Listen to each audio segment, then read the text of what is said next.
Welcome to my channel. दोस्तों, आज के इस वीडियो में टोटल हम 25 ऐसे ऑब्जेक्टिव क्वेश्चंस हम लोग करने वाले हैं जो कि किसी भी कंपटीशन एग्ज़ाम के लिए बहुत ज़्यादा इंपॉर्टेंट होता है। अगर आप किसी कंपटीशन एग्ज़ाम की तैयारी करते हैं तो उसके लिए ये जो वीडियो है ना बहुत ज़्यादा इंपॉर्टेंट होने वाला है। वीडियो को पूरे लास्ट तक आपको देखना है, ठीक है। तो चलते सबसे पहले अगर हम हिस्ट्री से रिलेटेड क्वेश्चन है इसके अंदर, तो पहला प्रश्न की अगर हम बात करें तो पहले प्रश्न को अगर आप ध्यान से देखेंगे तो बहुत ही इंपॉर्टेंट प्रश्न होने वाला है जो कि आपको यहाँ पे दिख रहा होगा कि भारत में मानव जीवन के सबसे प्राचीन प्रमाण किस युग से मिलते हैं। तो ऑप्शन ए में दिया है नवपाषाण युग, ऑप्शन बी है ताम्रपाषाण युग है, ठीक है। आप ध्यान से देखना। उसके बाद ऑप्शन सी में है पुरापाषाण युग, ऑप्शन डी में लौह युग। इसका आंसर हो जाएगा ऑप्शन नंबर सी हो जाएगा, इसका करेक्ट हो जाएगा, यानी हो जाएगा इसका आंसर पुरापाषाण युग हो जाएगा।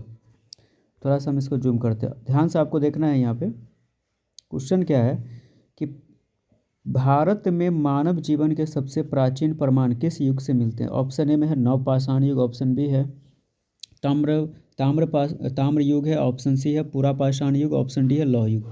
इसका correct answer option number C हो जाएगा, यानी पुरापाषाण युग हो जाएगा। इसका correct answer option number C, ठीक है। दोस्तों, चलते हैं प्रश्न संख्या अगर हम 2 की बात करें तो प्रश्न संख्या 2 में कहता है कि पुरापाषाण युग का मुख्य औजार क्या था। ऑप्शन ए तांबा, ऑप्शन बी कांसा, ऑप्शन सी पत्थर, ऑप्शन डी लोहा। इसका correct answer option number C हो जाएगा, यानी पत्थर हो जाएगा इसका करेक्ट आंसर। यानी पुरापाषाण युग का जो मुख्य औजार था वो क्या था, पत्थर था, यानी ऑप्शन नंबर सी इसका करेक्ट हो जाएगा। चलते बात कर लेते हैं प्रश्न संख्या 3 की बात कर लेते हैं। तो प्रश्न संख्या 3 में कहता है दोस्तों, ध्यान से अगर आप देखेंगे तो नवपाषाण युग की सबसे बड़ी विशेषता क्या थी। तो ऑप्शन ए में है शिकार, ऑप्शन बी है कृषि का विकास, ऑप्शन सी है युद्ध, ऑप्शन डी है व्यापार। इसका correct answer option number B हो जाएगा, यानी कृषि का विकास। इसका जो सबसे बड़ी विशेषता थी वो कृषि का विकास था, यानी नवपाषाण युग का। तो प्रश्न संख्या 3 का जो आंसर हो जाएगा दोस्तों ऑप्शन नंबर बी, यानी कृषि का विकास हो जाएगा, ठीक है। तो एक बार फिर से हम लोग रिपीट करेंगे प्रश्न को, ध्यान से आप देखना। तो एक बार फिर से हम लोग प्रश्न को रिपीट कर देते हैं। कहता है कि नवपाषाण युग की सबसे बड़ी विशेषता क्या थी। ऑप्शन ए शिकार, ऑप्शन बी कृषि का विकास, ऑप्शन सी युद्ध, ऑप्शन डी व्यापार। इसका correct answer option number B हो जाएगा, यानी कृषि का विकास हो जाएगा इसका करेक्ट आंसर। प्रश्न संख्या 4 की बात करें दोस्तों, जो कि बहुत ही ज़्यादा इंपॉर्टेंट प्रश्न है।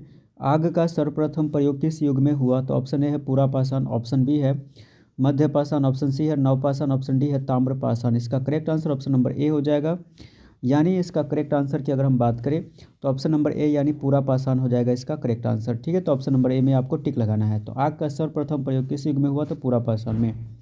एक बार फिर से हम लोग प्रश्न संख्या 4 को रिपीट करेंगे। आग का सर्वप्रथम प्रयोग किस युग में हुआ। तो ऑप्शन ए पुरापाषाण युग में, ऑप्शन बी मध्यपाषाण में, ऑप्शन सी नवपाषाण में, ऑप्शन डी है ताम्रपाषाण। इसका करेक्ट आंसर दोस्तों हो जाएगा ऑप्शन नंबर ए, यानी पुरापाषाण युग हो जाएगा इसका करेक्ट आंसर। यानी आग का जो मतलब उपयोग हुआ था वो पुरापाषाण युग में। चलते हैं प्रश्न संख्या 5 की अगर हम बात करें तो इसमें कहता है कि मध्यपाषाण युग में किस प्रकार के औजार मिलते हैं। ऑप्शन ए बड़े औजार, option B microlith, option C है लोहे के औजार, ऑप्शन डी है कांसे का औजार। इसका correct answer option number B हो जाएगा दोस्तों, यानी माइक्रोलिथ हो जाएगा। प्रश्न संख्या 5 में कहता है कि मध्यपाषाण युग में किस प्रकार के औजार मिलते हैं। तो माइक्रोलिथ औजार मिलते हैं। तो प्रश्न संख्या बी अगर हम देखें प्रश्न संख्या जो 5 का जो आंसर होगा बी हो जाएगा ऑप्शन नंबर बी करेक्ट। एक बार फिर से दोस्तों हम रिपीट करेंगे। मध्यपाषाण युग में किस प्रकार के औजार मिलते हैं। ऑप्शन ए बड़े औजार, option B microlith, option C लोहे के औजार, ऑप्शन डी कांसे का औजार। इसका करेक्ट आंसर हो जाएगा ऑप्शन नंबर बी, यानी माइक्रोलिथ हो जाएगा इसका करेक्ट आंसर। चलते हैं प्रश्न संख्या अगर हम 6 की बात करें दोस्तों, तो इसमें कहता है कि पहिए का आविष्कार किस युग में हुआ। पहिए का आविष्कार किस युग में हुआ। ऑप्शन ए है पुरापाषाण, ऑप्शन बी नवपाषाण, ऑप्शन सी ताम्रपाषाण, ऑप्शन डी लौह युग। इसका correct answer option number C हो जाएगा, यानी ताम्रपाषाण हो जाएगा इसका करेक्ट आंसर। तो प्रश्न संख्या 6 में कहता है कि पहिए का आविष्कार किस युग में हुआ है। तो ऑप्शन नंबर सी यानी ताम्रपाषाण के युग में हुआ है। तो प्रश्न संख्या अगर हम 6 की बात करें तो इसमें कहता है पहिए का आविष्कार किस युग में हुआ। तो ऑप्शन ए पुरापाषाण, ऑप्शन बी नवपाषाण, ऑप्शन सी ताम्रपाषाण, ऑप्शन डी लौह युग। इसका correct answer option number C हो जाएगा, यानी ताम्रपाषाण हो जाएगा इसका करेक्ट आंसर। प्रश्न संख्या अगर हम 7 की बात करें दोस्तों, इसमें कहता है कि कृषि का आरंभ भारत में सबसे पहले कहाँ हुआ। तो ऑप्शन ए में है सिंधु घाटी, ऑप्शन बी है मेहरगढ़, ऑप्शन सी है लोथल, ऑप्शन डी हड़प्पा। तो अगर हम इसके करेक्ट आंसर की अगर हम बात करें तो ऑप्शन नंबर इसका हो जाएगा बी आंसर हो जाएगा, ठीक है। मेहरगढ़ हो जाएगा इसका करेक्ट आंसर। तो कहता है कृषि का जो आरंभ है भारत में सबसे पहले कहाँ हुआ था। तो मेहरगढ़ में हुआ था, यानी ऑप्शन नंबर बी इसका करेक्ट हो जाएगा। एक बार फिर से हम लोग प्रश्न संख्या 7 को रिपीट करेंगे। कृषि का आरंभ भारत में सबसे पहले कहाँ हुआ? तो ऑप्शन ए सिंधु घाटी, option B Mehrgarh, option C Lothal, option D Harappa. इसका correct answer option number B हो जाएगा, यानी मेहरगढ़ हो जाएगा इसका करेक्ट आंसर। प्रश्न संख्या 8 की अगर हम बात करें दोस्तों, तो प्रश्न संख्या 8 में कहते हैं मानव ने अस्थायी निवास किस युग में शुरू किया? मानव ने अस्थायी निवास किस युग में शुरू किया? तो ऑप्शन ए पुरापाषाण, ऑप्शन बी मध्यपाषाण, ऑप्शन सी नवपाषाण, ऑप्शन डी लौह युग। इसका correct answer option number C हो जाएगा, यानी नवपाषाण युग हो जाएगा इसका correct answer option number C. एक बार फिर से हम लोग दोस्तों रिपीट करेंगे। प्रश्न संख्या 8 को कहता है कि मानव ने अस्थायी निवास किस युग में शुरू किया? तो ऑप्शन ए है पुरापाषाण, ऑप्शन सी है, ऑप्शन बी है मध्यपाषाण, ऑप्शन सी है नवपाषाण, ऑप्शन डी है लौह युग। इसका correct answer option number C हो जाएगा, नवपाषाण हो जाएगा इसका करेक्ट आंसर। प्रश्न संख्या 9 की बात करें दोस्तों, इसमें कहता है कि ताम्रपाषाण युग में किस धातु का प्रयोग हुआ? तो ऑप्शन ए सोना, ऑप्शन बी चांदी, ऑप्शन सी तांबा, ऑप्शन डी लोहा। इसका correct answer option number C हो जाएगा, यानी तांबा हो जाएगा इसका करेक्ट आंसर। यानी ताम्रपाषाण युग में किस धातु का प्रयोग हुआ है? तो लोहा का प्रयोग है, यानी सॉरी यहाँ पे तांबा का प्रयोग है, यानी ऑप्शन नंबर सी इसका करेक्ट हो जाएगा। एक बार फिर से हम लोग रिपीट कर देते हैं। प्रश्न संख्या 9 में कहता है कि ताम्रपाषाण युग में किस धातु का प्रयोग हुआ? तो ऑप्शन ए सोना, ऑप्शन बी चांदी, ऑप्शन सी तांबा, ऑप्शन डी लोहा। इसका correct answer option number C हो जाएगा, यानी तांबा हो जाएगा इसका करेक्ट आंसर। प्रश्न संख्या अगर हम 10 की बात करें दोस्तों, तो इसमें कहता है कि भीमबेटका किस राज्य में स्थित है? तो option A Uttar Pradesh, option B Madhya Pradesh, option C Rajasthan, option D Bihar. इसका correct answer option number B हो जाएगा, यानी मध्य प्रदेश इसका करेक्ट आंसर। भीमबेटका किस राज्य में स्थित है? ऑप्शन नंबर बी इसका करेक्ट हो जाएगा, मध्य प्रदेश। बहुत इंपॉर्टेंट क्वेश्चन है जो आपकी किसी भी कंपटीशन एग्जाम में पूछ सकते हैं। पहले अगर हम 11 नंबर की बात करें तो इसमें कहता है कि भीमबेटका किसके लिए प्रसिद्ध है? ऑप्शन ए मंदिर, ऑप्शन बी किले, ऑप्शन सी शैलचित्र, ऑप्शन डी स्तूप। इसका correct answer option number C हो जाएगा, यानी शैलचित्र के लिए प्रसिद्ध है। तो क्वेश्चन नंबर अगर हम 11 की बात करें तो इसमें कहता है कि भीमबेटका किसके लिए प्रसिद्ध है? तो भीमबेटका जो है वो शैलचित्र के लिए प्रसिद्ध है, यानी ऑप्शन नंबर सी इसका करेक्ट हो जाएगा। प्रश्न संख्या अगर हम 12 की बात करें तो प्रश्न संख्या 12 में क्या कहता है कि पुरापाषाण युग के मानव का मुख्य भोजन क्या था? तो ऑप्शन ए है अन्न, ऑप्शन बी है फल व शिकार, ऑप्शन सी है दूध, ऑप्शन डी है मछली। तो इसका correct answer option number B हो जाएगा, यानी फल व शिकार था इसका मुख्य भोजन। तो दोस्तों आपको अच्छे से प्रश्न संख्या 12 को समझ लेना है कि इसमें जो पुरापाषाण युग के मानव का जो मुख्य भोजन था वो फल और शिकार था, ये आपको याद रख लेना है। प्रश्न संख्या अगर हम 13 की बात करें तो प्रश्न संख्या 13 में कहता है कि नवपाषाण युग में किस पशु को पालतू बनाया गया? तो ऑप्शन ए है शेर, ऑप्शन बी है हाथी, ऑप्शन सी है गाय, ऑप्शन डी है चीता। इसका correct answer option number C हो जाएगा, यानी गाय हो जाएगा इसका करेक्ट आंसर। यानी प्रश्न संख्या 13 में कहता है कि नवपाषाण युग में किस पशु को पालतू बनाया गया? तो गाय को बनाया गया। प्रश्न संख्या 14 की बात करें तो इसमें कहता है कि हड्डी के औजार किस युग में मिले हैं? तो ऑप्शन ए है पुरापाषाण, ऑप्शन बी है मध्यपाषाण, ऑप्शन सी है नवपाषाण, ऑप्शन डी है लौह युग। इसका correct answer option number B हो जाएगा, यानी मध्यपाषाण हो जाएगा इसका करेक्ट आंसर।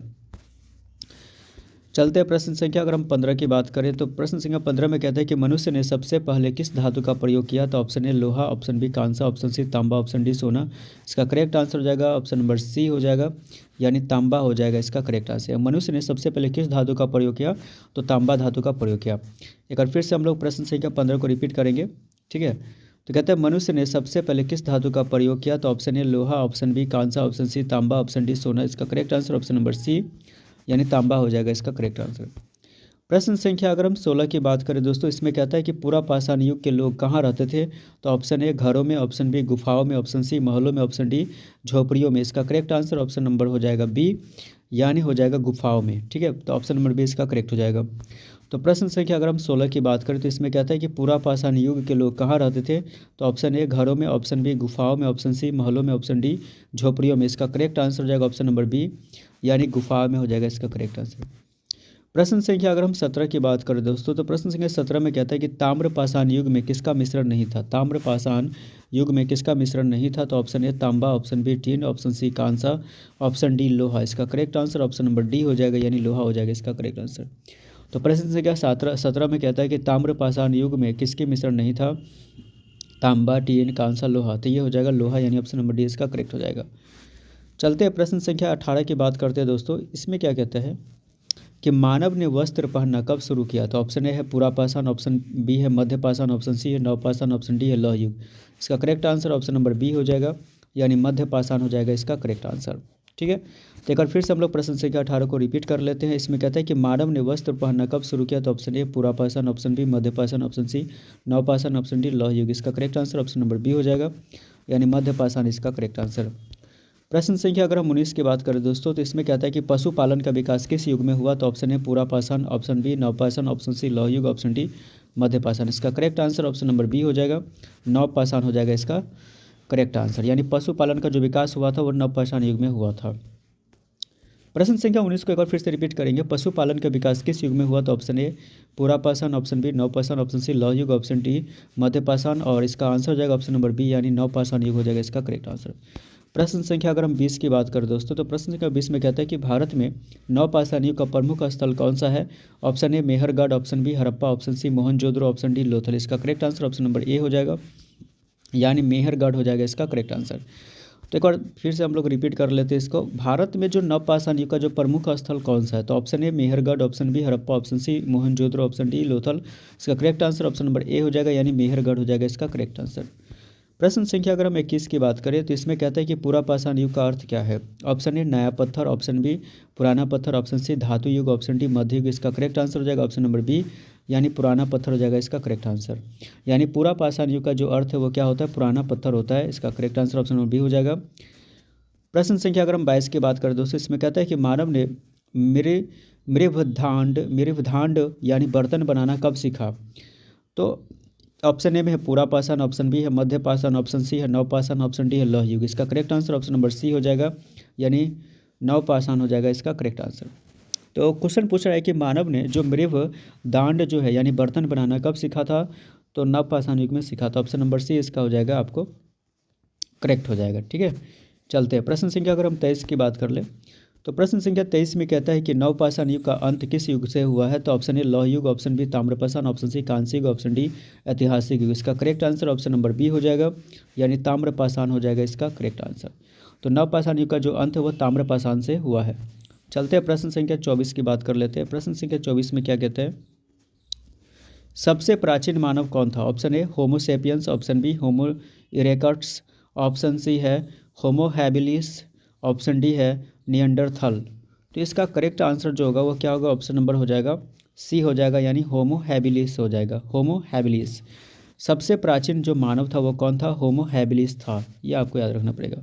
तो प्रश्न संख्या 24 में कहता है कि सबसे प्राचीन मानव कौन था? Option A homo sapiens, option B homo erectus, option C homo habilis, option D है निएंडरथल। इसका correct answer option number C हो जाएगा, होमो हैबिलिस हो जाएगा इसका करेक्ट आंसर। सबसे लास्ट प्रश्न की बात करें, 25 सबसे लास्ट है। मानव ने सबसे पहले किस कार्य के लिए औजार बनाए? तो ऑप्शन ए खेती, ऑप्शन बी शिकार, ऑप्शन सी व्यापार, ऑप्शन डी युद्ध। Correct answer option number B, यानी शिकार के लिए। तो जो मानव थे उस समय के सबसे पहले किस कार्य के लिए औजार बनाए? तो ऑप्शन नंबर बी, यानी शिकार के लिए सबसे पहले औजार बनाए। तो यहाँ पर अगर हम देखें कि मानव ने सबसे पहले किस कार्य के लिए औजार बनाया, तो ऑप्शन ए खेती, ऑप्शन बी शिकार, ऑप्शन सी व्यापार, ऑप्शन डी युद्ध। तो इसका करेक्ट आंसर हो जाएगा ऑप्शन नंबर बी, यानी शिकार के लिए सबसे पहले बनाया था। अगर मेरे चैनल पर आप पहली बार हैं तो चैनल को जरूर सब्सक्राइब कर लें, क्योंकि मेरे चैनल पे डेली बेसिस पे बहुत सारे ऐसे करंट अफेयर्स से रिलेटेड जो कि आपकी किसी भी कंपटीशन एग्जाम की अगर आप तैयारी करते हैं तो उसमें आपकी बहुत ज़्यादा मदद करेगी। तो मेरे चैनल पे ज़रूर अगर सब्सक्राइब कर लें और कमेंट करना ना भूलें और लाइक करें, और चैनल को ज़्यादा से ज़्यादा अपने दोस्तों के साथ शेयर करें और सपोर्ट भी करें। धन्यवाद।